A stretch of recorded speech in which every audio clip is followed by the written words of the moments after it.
You have the floor, Sen. Bongo. Salamat, Madam Chair. Nandito tayo ngayon, no?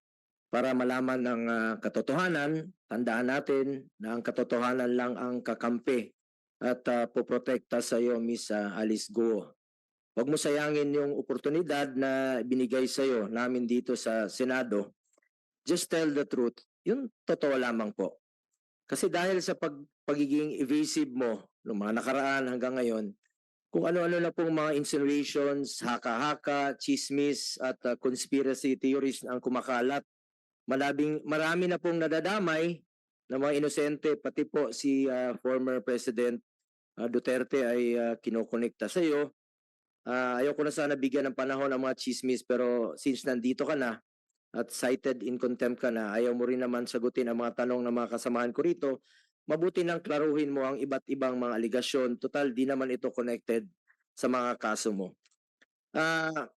I'm here not to defend former President Duterte, but to tell the truth. Sa pagkakilala ko po sa kanya, knowing former President Duterte for the longest time when he was still the mayor of Davao, hindi talaga pumapayag ng illegal yon. Nung mayor siya, binalaan nga niya mismo yung parating naliling sa kanya na si Michael Yang sa Davao. Nagninegosyo yan doon, pumunta, early 2000 pa siguro. Nagdala yan ng bayong, nagninegosyo ng mga cellphone, meron siya maliit na paninda. Sinabihan niya yan, pag nagnegosyo ka ng illegal dito, ibabaon kita ng buhay dito. So, ibig sabihin, ayaw niya po ng illegal ni dating Pangulong Duterte.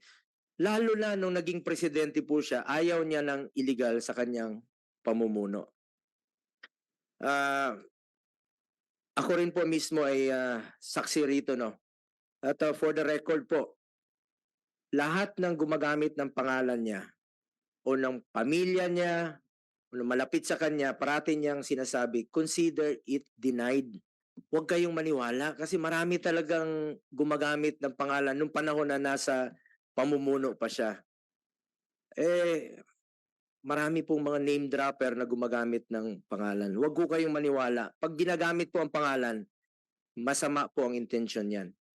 At ako po ay mismo, noon pa, against po ako sa Pogo. Pag apektado na po ang peace and order. For the record, ayaw ko ta rin ng Pogo.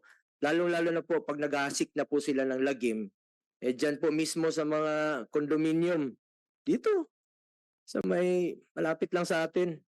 Kita mo nagkakalat sa mga kondo, naghahasik ng lagim. Pag compromise na po ang peace and order, ako mismo, ayaw ko po. I'm against Pogo. Matagal ko na pong sinasabi yan.